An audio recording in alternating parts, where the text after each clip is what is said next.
আসসালামু আলাইকুম। এখানে আমি কিছু কাঁঠালের বিচি ছিলে ধুয়ে কেটে নিয়েছি এবং হলুদ লবণ দিয়ে পানি দিয়ে সেদ্ধ করে নিলাম। নিয়ে তেলের ভিতর ভালো করে ভেজে নিয়েছি, আর ছোট্ট একটা আদার টুকরা দিয়েছি আমি এর ভিতর ভাজার সময়। এটা ভেজে উঠিয়ে নিয়ে এই তেলেই আমি কিছু বাদাম ভেজে নিচ্ছি।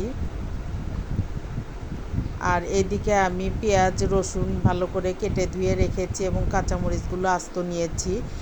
বাদামটা ভেজে উঠিয়ে নিয়ে ওই তেলে আমি এই পেঁয়াজ রসুনগুলো এবং মরিচগুলো ভেজে নিব। লাল করব না, একটু কাঁচা কাঁচা করে ভাজবো। ভেজে আমি এগুলো সুন্দর করে পাটায় বেটে নিব, একদম মিহি করব না, একটু দানা দানা রেখে বাটবো।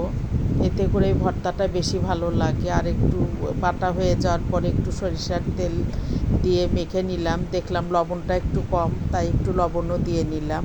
ভর্তাটা যে এত মজা! আর এই পাটায় মুছে ভাত মনে হলো কত বছর পরে যেন খেলাম, মাকে খুব মনে পড়ছে। আসসালামু আলাইকুম।